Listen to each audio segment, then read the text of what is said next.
كانت رفيقتي. يمكن بعطيكي قيمة كتير كبيرة بمجرد اني وجه لك الحكي إلك. يمكن حتى هاد الحكي يلي بدي أقوله ما بتستاهلي.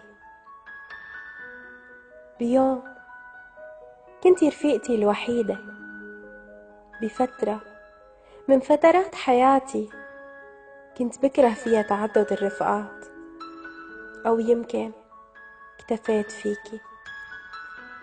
كنتي البنت يلي احكي لها كل شي، البنت يلي لما أضعف اركض لعندها لتقويني، البنت يلي ما كانت تخبي عني شي حتى أدق تفاصيل حياتها.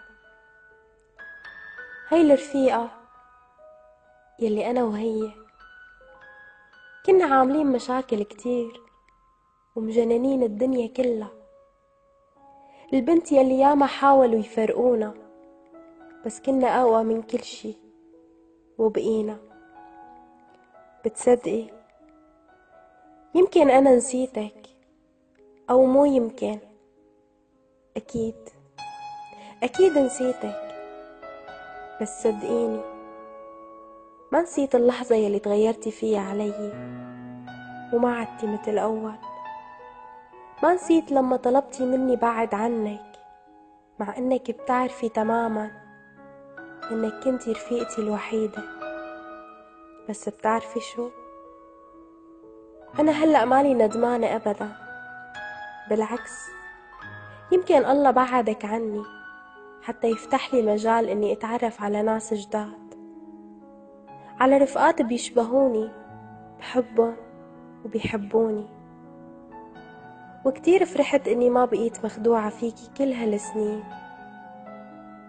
ما بعرف ليش عم قول هالحكي هلأ، بس كل يلي بعرفه اني حبيت ذكرك بخسارتك إلي.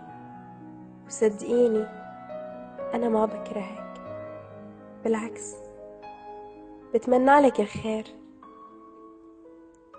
وكمان ما عدتي تعني لي ابدا. رح اقلك كلمة اخيرة بتمنى تضل ببالك. انا كتير بسامح بس مستحيل اني انسى.